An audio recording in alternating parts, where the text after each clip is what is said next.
او Henry, وہ 5 برس jail میں رہا اور نامور ادیب بن گیا۔ آپ کے خیال میں مشہور ترین افسانہ نگار کون ہے؟ ویسے تو میں اتنا بتا سکتا ہوں کہ آپ نے اس کی کہانیاں ضرور پڑھ رکھی ہیں اور ان کا ترجمہ تقریباً ہر زبان میں کیا جا چکا ہے، مثلا جاپانی، اسپرانو، اردو، عربی، فارسی، نارویجی، ڈنمارکی، چیکو سلواکی۔ اس کا کلمی نام او ہنری تھا اور وہ آج سے کوئی 80 سال پہلے پیدا ہوا تھا۔ او ہنری کی زندگی ایک ایسے انسان کی زندہ مثال ہے جس نے کڑی مشکلات کا ڈٹ کر مقابلہ کیا اور مشکل حالات کے باوجود کامیابی حاصل کی۔ اس کی راہ میں حائل سب سے پہلی رکاوٹ یہ تھی کہ اس نے بڑی کم تعلیم حاصل کی۔ وہ کبھی ہائی اسکول میں نہیں پڑھا اور نہ کبھی کالج کی شکل دیکھی۔ اس کے باوجود آج امریکہ کی آدھی یونیورسٹیوں میں اس کی تحریر اس لیے پڑھائی جاتی ہیں کہ وہ اعلیٰ تحریر کے مثالی نمونے ہیں۔ دوسری رکاوٹ یہ تھی کہ بیماری کی وجہ سے اس کا حال خراب ہو چکا تھا۔ ڈاکٹروں کو اندیشہ تھا کہ وہ تب سے مر جائے گا، لہٰذا انہوں نے اسے ٹیکساس میں بھجوا دیا۔ وہاں اس نے ایک رانچ مویشیوں کا میلوں لمبا باڑا پر بھیڑوں کی دیکھ بھال کا کام شروع کیا۔ آج سیاح موٹروں میں بیٹھے سینکڑوں میل دور اس رانچ کو دیکھنے آتے ہیں اور وہاں پہنچ کر موٹر روک دیتے ہیں اور اس جگہ کا ادب و احترام کے ساتھ پیدل چکر لگاتے ہیں جہاں کبھی او ہنری بھیڑیں چراتا تھا۔ تیسری بدقسمتی یہ تھی کہ اسے جیل جانا پڑا۔ اب سنیں کہ وہ کس وجہ سے جیل گیا۔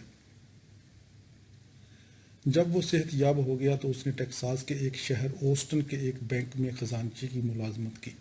اس علاقے کے غلہ بانوں اور کاؤ بوائے لوگوں کی ایک عادت یہ تھی کہ جب کلرک مصروف ہوتے تو وہ بینک میں داخل ہو جاتے اور جتنا دل چاہے روپیہ جیب میں ڈال کر اس کی رسید پر دستخط کر کے چلتے بنتے۔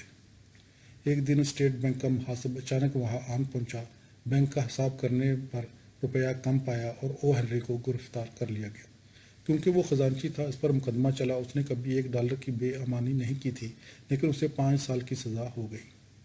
اس وقت تو یہ سزا کسی ناگہانی آفت سے کم نہ تھی، لیکن ایک طرح سے یہ او ہنری کی خوش قسمتی ثابت ہوئی، کیونکہ او ہنری نے جیل میں ہی لکھنے لکھانے کا سلسلہ شروع کیا تھا اور ایسے افسانے تحریر کیے کہ جن کی بدولت وہ مقبول ہوا اور اس کی عزت ہوئی۔ یہ ممکن تھا کہ اگر وہ جیل نہ جاتا تو ایک افسانہ بھی نہ لکھ پاتا۔ میں حال ہی میں سنگ جیل کے وارڈن سے ملا۔ اس نے مجھے بتایا کہ جیل کا تقریباً ہر قیدی اپنی زندگی کی کہانی لکھنے کا خواہش مند ہے۔ در حقیقت سنگ جیل میں اتنے قیدی لکھنے کے خواہش مند ہیں کہ جیل کے اسکول نے ان کے لیے افسانہ نویسی کا ایک مفت کورس شروع کر رکھا ہے۔ فطرتاً ان میں سے بہت کم کامیاب ہوتے ہیں، لیکن یہ امر مسلم ہے کہ بہت سے مشہور لوگوں نے جیل میں ہی لکھا ہے۔ مثلاً مشہور بانکے سر والٹر ریلے کو لے لیں، جو اپنے جوتوں میں ہیرے لگواتا اور کانوں میں موتی پہنتا تھا۔ اس نے کیچڑ پر اپنا لبادہ اس لیے بچھا دیا کہ ملکہ الزبیتھ کے جوتے خراب نہ ہوں۔ اس نے جیل ہی میں لکھا ہے۔ سیاسی رکاوٹ کی بنا پر وہ 14 سال قید رہا۔ اس کی کوٹھڑی تنگ اور سیلن زدہ تھی، دیواروں سے گدلا پانی رستا تھا۔ سردی کے باعث وہ بہت تکلیف میں رہا۔ اس کا بایاں بازو گنٹھیا کی وجہ سے اکڑ گیا تھا۔ اس کے ہاتھ بھی برے حال میں تھے۔ اپنی دل شکستگی اور بدحالی کے باوجود اس نے قید خانے میں ایک تاریخ رقم کی۔ یہ واقعہ گزرے 300 سال ہو چکے ہیں، لیکن یہ تاریخ کالجوں اور اسکولوں میں اب بھی پڑھائی جاتی ہے۔ انگریزی مصنف جان بینن 12 سال قید رہا تھا۔ اسے یہ سزا اپنی مذہبی تعلیمات کی وجہ سے ملی تھی۔ جیل میں وہ اپنے بھوکے بچوں اور بیوی کا پیٹ پالنے کے لیے لیس بنایا کرتا تھا۔ اس کے ہاتھ لیس بنایا کرتے تھے اور اس کا ذہن عظیم خیالات کی ہمہ جگہ بنا رہتا تھا۔ اس نے اپنی سرد، تاریک اور سیلن زدہ کوٹھڑی میں ایک کتاب لکھی جسے امریکہ کے ہر طالب علم نے پڑھا ہے۔ اس کتاب کا نام پلگرمز پروگریس ہے۔ اس کا ترجمہ اتنی زبانوں میں کیا جا چکا ہے کہ اس زمن میں قرآن مجید اور انجیل کے علاوہ اور کسی کتاب کو اس پر برتری حاصل نہیں۔ ہسپانوی مصنف سیراوانتیس نے اپنے مشہور ناول ووون کی خواتیں جیل میں ہی لکھا تھا۔ والٹر اور اسکار وائلڈ کو بھی یہ عزت نصیب ہوئی۔ ہٹلر کی نوشت کی 10 لاکھ سے زائد نقول فروخت ہوئی تھی اور اس کتاب کا کچھ حصہ ہٹلر نے قید کے دوران لکھا تھا۔ سچ پوچھیں تو میں ابھی اس نتیجے پر پہنچا ہوں کہ اگر آپ لکھنے کے خواہش مند ہیں تو کہیں چوری کیجیے اور گرفتار ہو جائیں۔ خیال رہے کہ ہندوستان میں جواہر لال نہرو اور مولانا آزاد نے بھی جیل میں رہ کر بہت کچھ لکھا ہے۔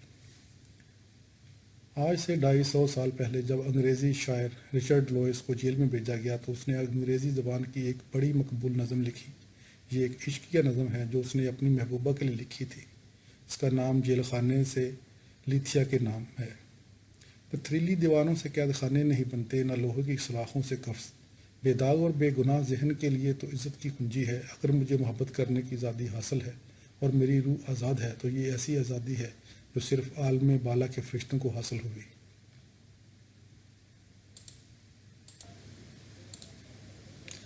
H G Wells. اگر بچپن میں اس کی ٹانگ نہ ٹوٹتی تو وہ ساری زندگی عددکار پر کلرک کی حیثیت سے گزار دیتا۔ تقریباً 90 سال پہلے کا ذکر ہے کہ لندن کی ایک مضافاتی گلیوں میں کچھ لڑکے کھیل رہے تھے کہ ایک حادثہ پیش آیا۔ ایک بڑے لڑکے نے چھوٹے لڑکے کو، جس کا نام برٹی ویلز تھا، اٹھا کر اوپر ہوا میں پھینکا۔ جب وہ لڑکا نیچے آیا تو بڑے لڑکے نے اسے کیچ کرنا چاہا، مگر وہ اس کے ہاتھ سے چھوٹ کر زمین پر جا گرا اور اس کی ایک ٹانگ ٹوٹ گئی۔ کئی ماہ تک برٹی ایک عذاب مسلسل میں اپنے بستر پر پڑا رہا۔ اس کی ٹانگ کے ساتھ وزن باندھ دیا گیا۔ چند مہینوں کے بعد جب ٹانگ کا معائنہ ہوا تو معلوم ہوا کہ ٹانگ کی ٹوٹی ہوئی ہڈی اپنی درست جگہ پر نہ تھی، اس لیے ہڈی کو دوبارہ جوڑا گیا۔ ننھا برٹی کئی روز اس تکلیف سے نڈھال رہا۔ برٹی کے لیے اس وقت یہ تکلیف ایک المیہ سے کم نہ تھی، لیکن اس المیہ کی وجہ سے اس کا شمار دنیا کے مقبول مصنفین میں ہونے لگا۔ اب آپ اسے برٹی کے نام سے نہیں بلکہ ہربرٹ جارج ویلز یا ایچ جی ویلز کے نام سے جانتے ہیں۔ ممکن ہے کہ آپ نے اس کی کتابیں پڑھی بھی ہوں۔ اس نے 75 سے زائد کتاب لکھی۔ یہ بات اس نے خود مانی ہے کہ اس کی ٹانگ کا ٹوٹنا شاید اس کی زندگی کا سب سے اچھا حادثہ تھا۔ ایسا کیوں؟ کیونکہ ٹانگ ٹوٹنے کی وجہ سے وہ 1 سال تک گھر سے باہر نہ نکلا تھا۔ بستر پر پڑے رہنے سے شروع میں تو وہ تنگ آ گیا، لیکن پھر اس نے کتابیں پڑھنی شروع کر دی۔ اسے جو بھی کتاب ملی وہ اس نے پڑھ ڈالی، کیونکہ اس کے علاوہ اسے اور کوئی کام ہی نہیں تھا۔ اس کا نتیجہ یہ نکلا کہ اسے مطالعے کا شوق ہو گیا، اسے ادب سے محبت ہو گئی۔ اس نے عزم مصمم کر لیا کہ وہ زندگی میں نام پیدا کرے گا۔ ٹوٹی ہوئی ٹانگ اس کی زندگی میں کایا پلٹ ثابت ہوئی۔ ایچ جی ویلز ان مصنفین میں شمار ہوتا ہے جو اپنی تخلیقات کا سب سے زیادہ معاوضہ وصول کرتے تھے۔ اس نے اپنے قلم سے تقریباً 2 لاکھ پاؤنڈ کمائے تھے، لیکن اس کا بچپن بڑی مفلسی میں گزرا تھا۔ اس کا باپ کرکٹ کا پیشہ ور کھلاڑی تھا اور اس کے ساتھ ہی کراکری کی ایک دکان بھی چلاتا تھا، لیکن یہ دکان بالکل نہ چلتی تھی۔ ایچ جی ویلز اس دکان کے ایک چھوٹے سے کمرے میں پیدا ہوا تھا۔ اس کا کچن دکان کے نیچے ایک تہہ خانے میں تھا۔ وہ تہہ خانہ تاریک اور سیلن زدہ تھا۔ اس کے اندر روشنی آنے کا صرف یہی ذریعہ تھا کہ باہر فٹ پاتھ پر ایک روشن دان اس تہہ خانے میں کھلتا تھا۔ ایچ جی ویلز کی ابتدائی یادداشتوں میں سے ایک یہ بھی ہے کہ وہ اس تاریک کچن میں بیٹھا اس روشن دان کے قریب سے گزرنے والوں کے پیر دیکھتا رہتا۔ کئی سالوں کے بعد اس نے ان پیروں کے بارے میں لکھا اور بتایا کہ وہ کیسے لوگوں کے بوٹ دیکھ کر ان کے بارے میں اندازہ لگایا کرتا تھا۔ آخرکار کراکری کی دکان ناکام ہو گئی، گھریلو حالات دن بدن خراب ہونے لگے تو فاقوں سے بچنے کے لیے اس کی ماں نے سوسیکس میں ایک امیر خاندان میں ملازمت کر لی۔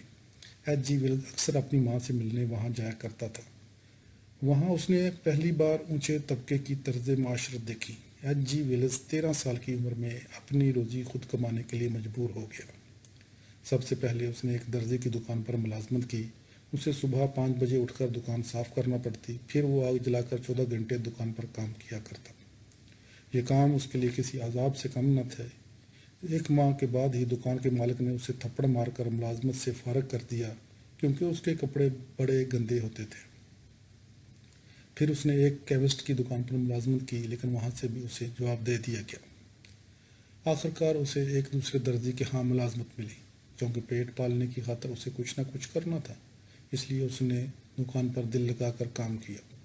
لیکن جب بھی اسے موقع ملتا تو وہ چھپ چھپا کر ہربرٹ اسپینسر کی کتابوں کا مطالعہ کرتا۔ اس نے 2 سال وہاں ملازمت کی، مگر یہ ملازمتیں اس کی برداشت سے باہر تھیں۔ آخرکار ایک اتوار کی صبح کو وہ اٹھا اور بنا کچھ کھائے پیے اپنے خالی پیٹ 15 میل پیدل سفر کرتا ہوا اپنی ماں کے پاس جا پہنچا۔ اس کی حالت خراب تھی۔ ماں کو دیکھ کر وہ زار و قطار رونے لگا۔ اس نے ماں سے قسم کھا کر کہا کہ وہ ایسی ملازمتیں کرنے کی بجائے خود کو مار ڈالے گا۔ پھر اس نے ایک درد بھرا خط اپنے ایک پرانے اسکول ماسٹر کو لکھا۔ ولز نے اسے اپنے حالات سے آگاہ کرتے ہوئے آخر میں لکھا کہ وہ زندہ نہیں رہنا چاہتا۔ اسے یقین نہیں تھا کہ اس خط کا جواب آئے گا، لیکن چند روز بعد جب جواب آیا تو وہ بڑا حیران ہوا۔ اس کے استاد نے اسے اپنے اسکول میں ملازمت کی پیشکش کی تھی۔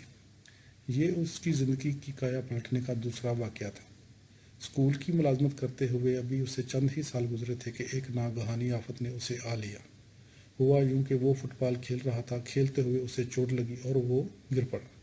اس کی نبض چھوٹ گئی اور وہ موت کے قریب ہو گیا۔ اس کا ایک گردہ پھٹ گیا اور اس کے داہنے پھیپھڑے میں سوراخ ہو گیا۔ اس کے اندر سے خون بے طرح بہہ رہا تھا۔ ڈاکٹروں نے جواب دے دیا۔ کئی ماہ زندگی اور موت کی کشمکش میں رہا۔ اس کے 12 سال بعد تک اس نے نیم اپاہجوں کی سی زندگی گزاری، لیکن اس کے بعد اس نے وہ کتب لکھنے کا آغاز کیا جس کی وجہ سے وہ مہذب دنیا میں مقبول ہوا۔ 5 سال تک اس نے بہت کچھ لکھا، لیکن اس نے اپنی کتب جس بھی ناشر کے پاس بھیجی اس نے انہیں شائع کرنے سے انکار کر دیا۔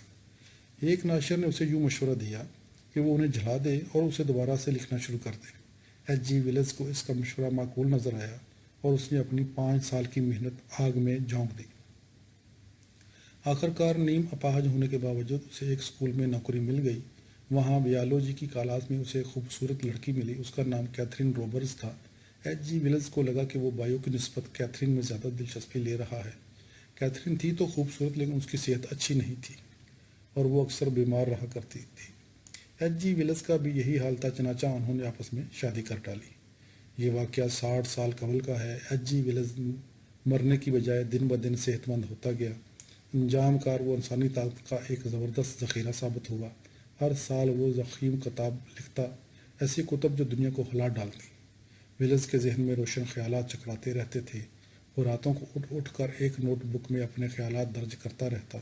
یہ سست لڑکا جس کو ایک درزی نے اس کے گندے لباس کی وجہ سے تھپڑ مار کر اپنی دکان سے نکال دیا تھا، اسی لڑکے کی نوٹ بک میں اتنے خیالات اکٹھے تھے کہ اگر وہ 150 سال بھی لکھتا رہتا تو ختم نہ ہوتے۔ ایچ جی ویلز جہاں بھی چاہتا کچھ لکھ سکتا تھا۔ لندن میں اپنی ورکشاپ میں گاڑی میں سفر کرتے ہوئے یا بحیرہ روم کے ساحل پر کسی چھتری تلے بیٹھے، فرینچ ریویرا کے کنارے پر ایک دکان کرائے پر لی ہوئی تھی۔ ان میں سے ایک اس کی ورکشاپ تھی اور دوسرا مہمان خانہ تھا۔ سارا دن کام کرنے کے بعد شام کا وقت وہ اپنے مہمانوں کے ساتھ گپ لگاتے ہوئے گزارتا۔ اگر کسی وجہ سے وہ اپنے مہمانوں کا استقبال کرنے اسٹیشن پر نہ جا سکتا تو وہ ایک اور بہترین کام کرتا اور اپنی بہترین گاڑی ان کے لیے بھیج دیتا، اور ساتھ ہی اپنے مہمان خانے کی چابیاں بھی۔ اس کا اثر یہ ہوا کہ جب وہ اپنے مہمانوں سے ملتا تو وہ اچھے موڈ میں ہوتے۔